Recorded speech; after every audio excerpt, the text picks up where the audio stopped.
When we found out we had gotten the contract to do Myst III, I mean, it was such an overwhelming honor. The only thing you could really equate it to is being in the film industry and having George Lucas say, "I'd like you to make the next Star Wars for me." There were certain themes in the game that we really wanted to stay consistent with, but we also wanted to add technology that would let the player look 360 degrees around them. We're not hiding anything, it's a complete world.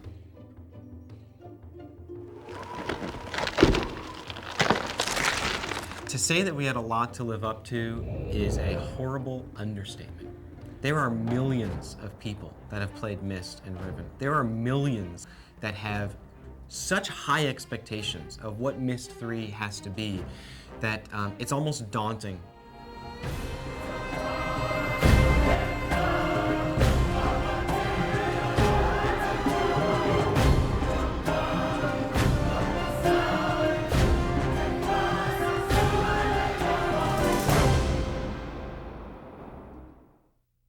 Myst was a remarkable product when it first came out in 1993. A company by the name of Cyan produced the product. It's a phenomena in the game industry. No game has ever sold that well.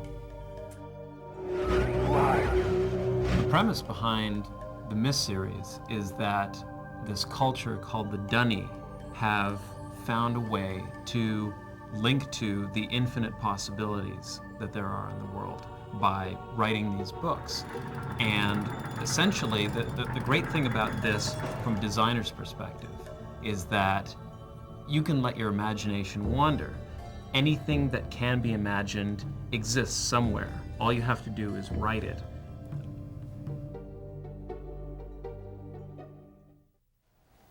Atris, is that you? Come to rescue your book so soon? The really early decision that we made was to try to create a story context that would really offer us the opportunity to create a lot of deliberate puzzles. The lesson age concept gave us a great foundation to start from. My sons, I promised to teach you the secrets of my ages. This world is The idea behind the lesson age concept began with a question. I was looking at Myst Island from the original game, and I was thinking, why would someone who has the ability to write a link to a world with such diverse and unusual elements within it?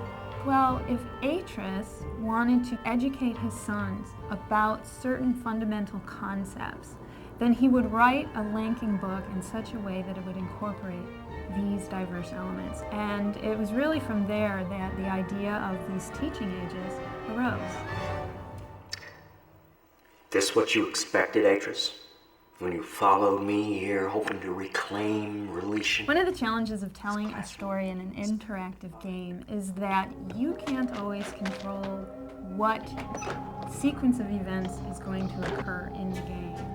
So in order to make a story work in Exile, we had to come up with ways in which we could tell the story from various directions. What's the matter, Atris? Can't remember how things work?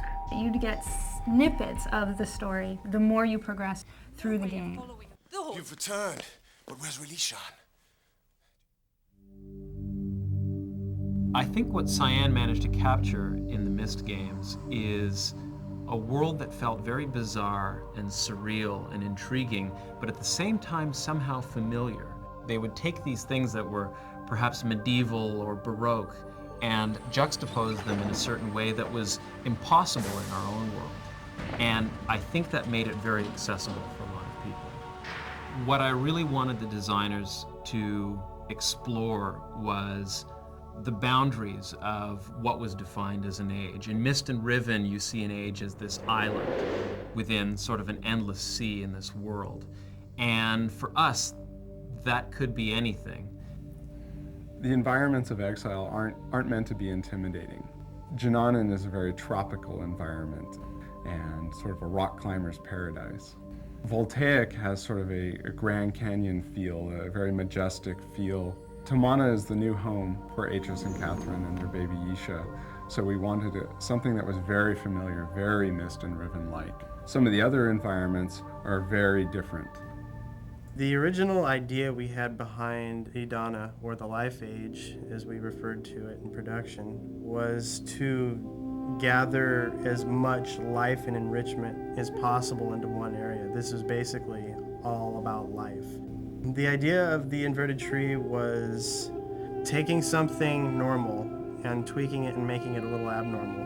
Taking the tuft of the tree and turning that into the enclosure or the living space and letting everything else fall into the ocean, and then going for the absolutely radical. Technologically speaking, I mean, we ran into all sorts of issues.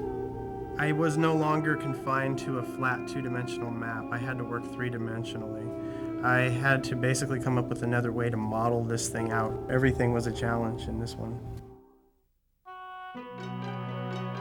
It is amazing how much work it takes to put together a project like this. You sort of have to step back and say, we are going to build the best game we can possibly build. We are going to put our heart and our soul into it. One of the first steps in achieving the graphics was to make sure that we had quality personnel. Our designers had to be top-notch. Our modelers and texture artists had to be some of the best in the industry. We had a lot of artists that were already using 3D Studio Max here at Presto Studios, so we started looking into the package and seeing how well it could do high-res, pre-rendered graphics for our game. The animators did a couple of tests early on, and the results were very positive.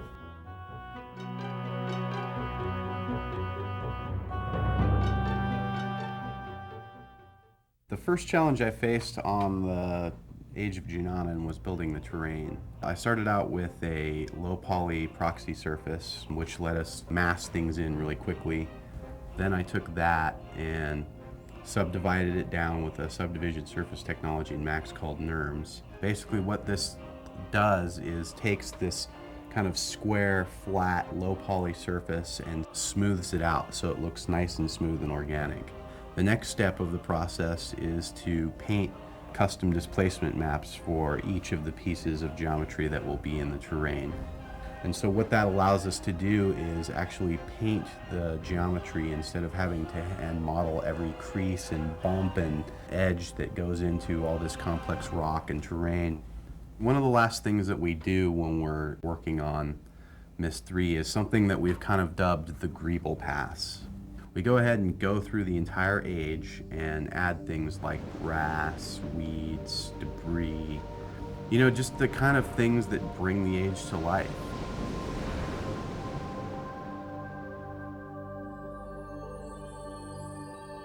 I think with Exile, we really felt we had the opportunity to push the boundaries of pre-rendered 3D graphics to really create an exceedingly detailed, realistic world. What I really wanted the textures to provide for the player was that connection to the real world. The texture artists had a fairly large resource to draw from in the library that we've created over the last 8 years of developing photorealistic adventure games. But for Exile, in fact, we really found that the things that we were doing were so different that we needed to find new source material for almost everything that we did. The most difficult thing was to create textures that you couldn't really find a source for, but that had to look realistic. An example of that was the giant tusk building in Junanan. That texture had to be very recognizable as being sort of a bone-like structure, and yet the scale of it was just absolutely immense. And that texture had to hold up both from a distance without repeating and up close where you could see every little bump and crack in it.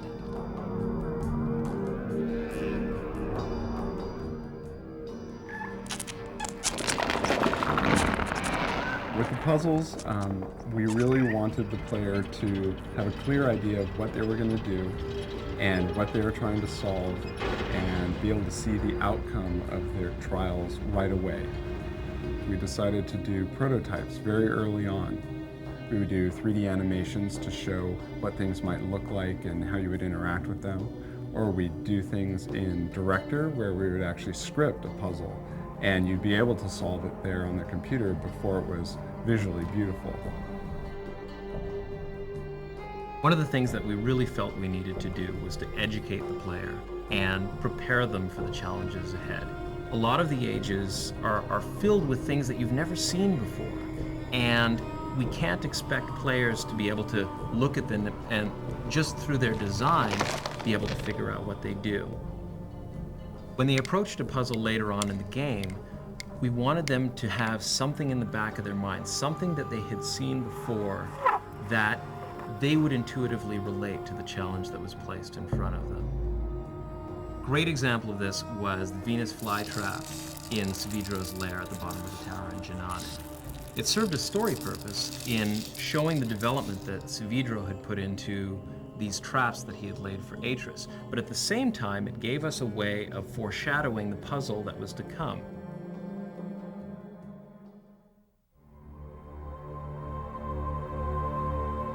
In my own opinion, I think that lighting was probably the most powerful tool that we had in creating these worlds. The mandate that I really put on each of the animators was to, with every scene that they created, to create something that would be a back-of-the-box picture.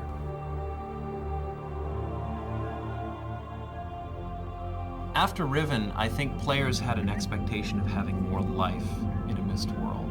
With the Squee, we saw a great opportunity to have a puzzle by manipulating that creature. The first step of my job for realizing the animation of the Squee was to build the model. Once I've got a good wireframe mesh built, then I go ahead and build the material that tells the surface of the Squee how it should react to light. The last part of that is actually building fur. We actually have a little plug-in in Max that models each individual hair on the surface of the Squee. Once everything is in place, then I go ahead and build a virtual skeleton that will sit inside the Squee, which is what I animate.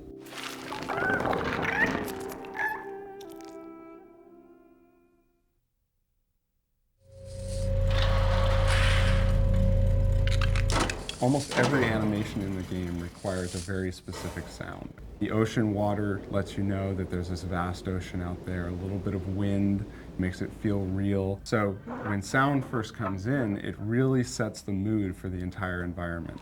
Creating a sound effect, because of the meticulous detail in Exile, it's never quick. Organic sounds are very difficult to create because of the tools that I'm using. But on the flip side, a mechanical sound is much more involved. Some of the sounds that I use in, for instance, the observatory are extremely mechanical. Every process within that observatory is powered by this huge clock-generating, mechanical, looping, rhythmic thing. The elements that I put into this sound, I mean, there's probably 50 or 60 playing at any time. Speed. And real concern and action. Atris usually doesn't keep people waiting here this long. He's just been so concerned about his books. Myst III was a very complicated video shoot.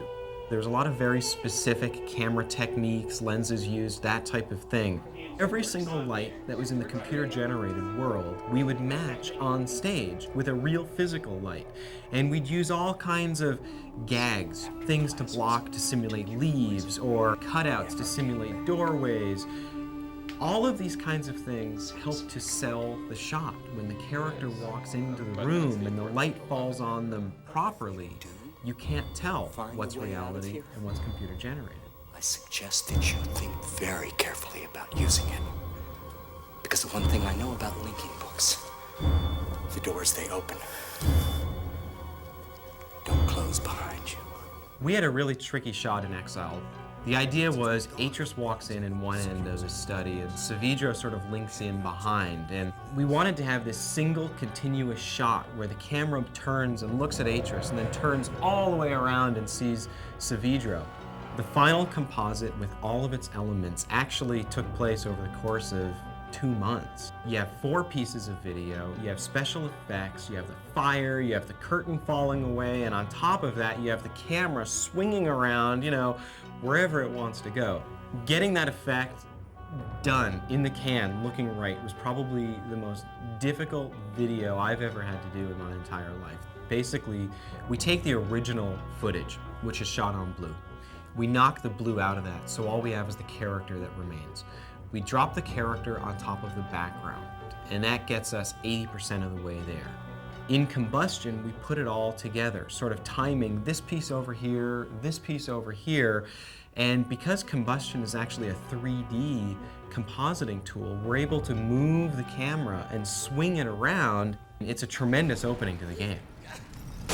No! No!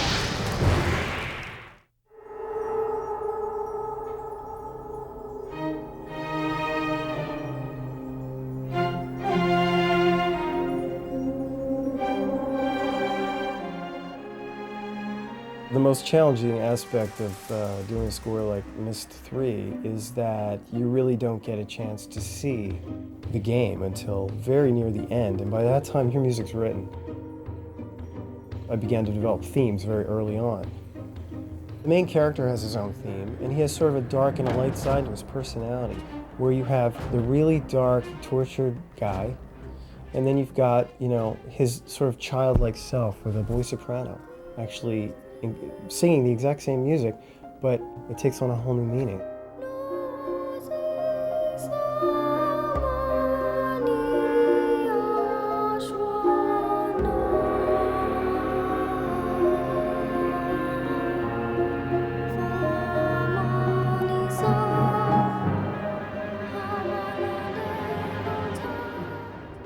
Then there's also sort of the theme of the entire game, with all the choir singing in the language of this new title.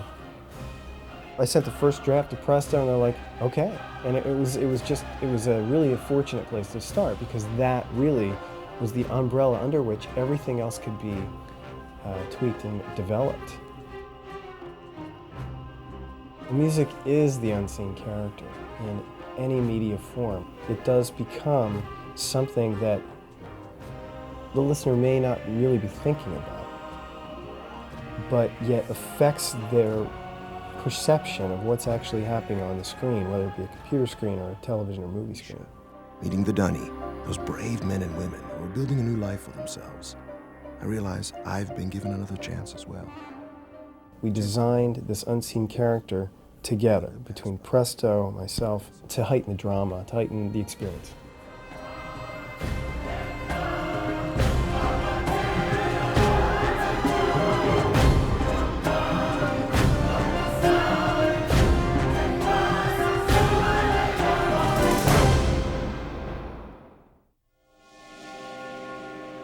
Myst and Riven presented all of their images as sort of a slideshow. There'd be a single image and then you'd click and see another image. With Myst III Exile, we really wanted to immerse the player much more than just a slideshow. So we sort of combined the pre-rendered graphics with the technology of real-time 3D, and the player is able to see beautiful photorealistic graphics, but look 360 degrees around them and have a lot of freedom of movement. We call it Tamana.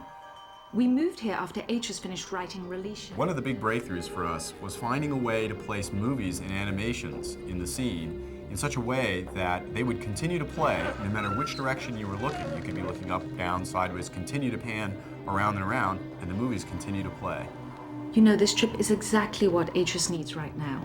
That's something that you couldn't do in Myst and Riven. This is really a step in technology for us.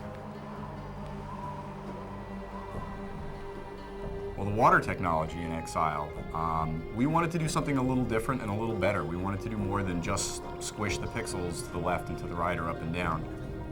One of the coolest features about the water technology is the way we gave it the appearance of fading off toward the horizon. It really gives you a strong sense of distance when you're looking at the scene.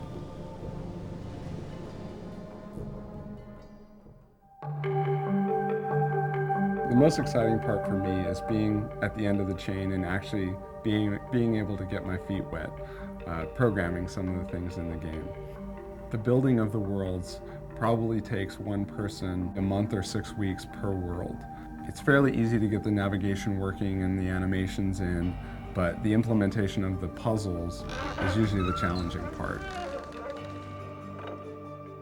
In a real-time game, the graphics are drawn every frame, maybe 30 frames per second while the player is playing.